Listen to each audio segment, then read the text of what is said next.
Hello, moviegoers, and welcome to another edition of Have You Seen It?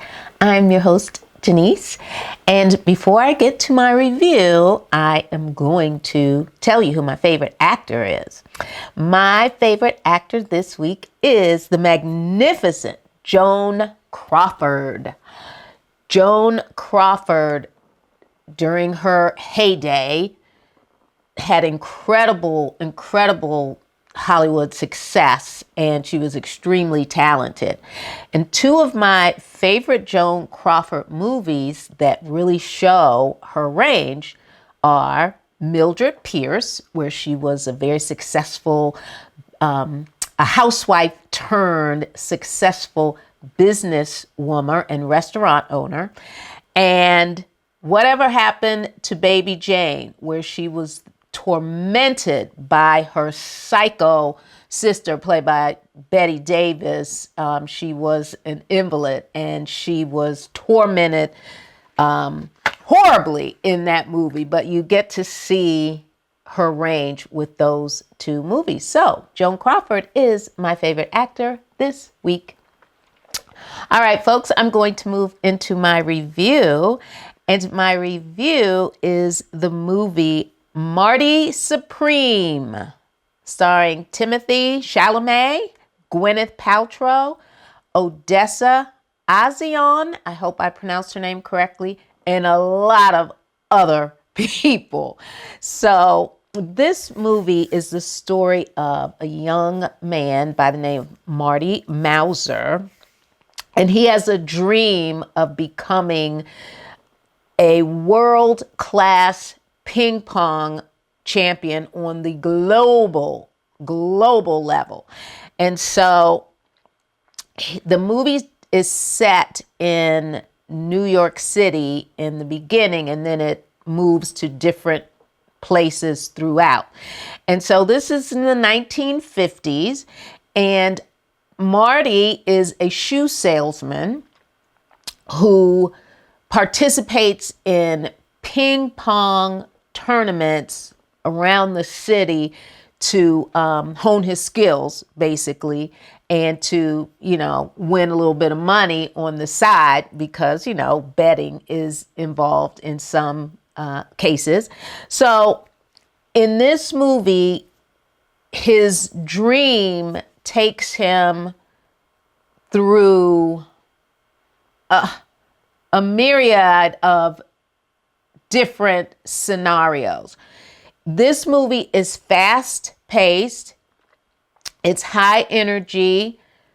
Keep up because there are many different subplots, and some of those scenes, in my opinion, could have been shortened dramatically or just not even included in the movie because it didn't add anything to what this film was about. In my opinion, this movie has a running time of 2 hours and 30 minutes. And I was not clock watching because I went in knowing the movie had some length to it. But because of those kind of disjointed subplots and the fact that I had to keep up with every subplot and every character, every person who was involved in the different subplots, I was kind of like, okay, I'm ready to go home. Can we, keep this moving? But it was a good movie. I liked it.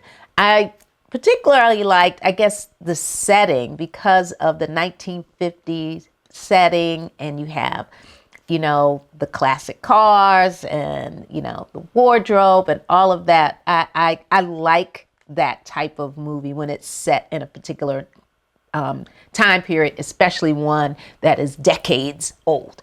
So our character is one who, do you root for him or do you dislike him?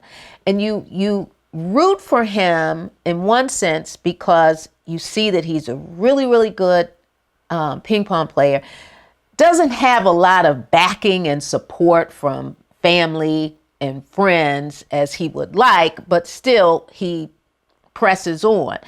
And so you want to root for him and hope that he gets to that global stage and wins the big prize and recognition that he so desires. But then there's a part of you that might not like him very much because of the way in which he goes about getting to this level of, supreme ping pong playing skills. So he's manipulative. He's quite the charmer. He is egotistical. He is self-centered. He's driven, and he's self-assured. So he's got the confidence of 100 men, and you can't tell him that he isn't good, and you can't tell him that he isn't going to win. Winning is all he thinks about. Not winning doesn't even enter the picture. So again, he comes across so many different people in this journey that you've got to keep up. And in trying to raise money to travel the world, because he starts in New York City and then he gets to the British Open, and then he has his quest to get to Japan to play the greatest ping pong player in the Japanese culture. So there's this one player who is just, he's just ping pong, and he's got fanatics and he's got fans and he's well known and he's from Japan, and that's who Marty really wants to square off with on a big stage. And so that's basically the movie. You've got to follow him along this journey. And again, I say it's high energy. He's high energy, so you got to keep up. It's like when he's up and he's really excited and really, going for the gusto, you may feel yourself matching that exuberance as well. I did laugh out loud quite a bit in this movie because of the simple dialogue and tomfoolery and silliness that occurred in certain scenes in this movie. So that is Marty Supreme. And it is now awards season. And Timothée Chalamet has already won the Critics' Choice Award for his role in the film Marty Supreme. So you may want to check it out so you can follow his trajectory. Is he going to make it all the way to the Academy Awards and win that? That's a little ways off. But again, you've got Critics' Choice, you've got BAFTA Awards, you've got SAG Awards, you've got Golden Globes, and so forth, and then the Academy Awards. So if you like ping pong and you like him, then I suggest you check out this movie. All right, folks, I'm going to jump into my Nailed It. And my Nailed It this week is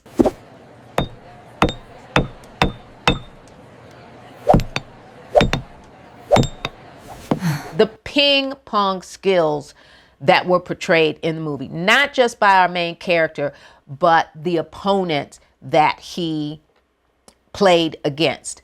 And a little note for those of you who are wondering, Timothée trained for this film long before Marty Supreme became, all right, this is the movie and you're going to be the star.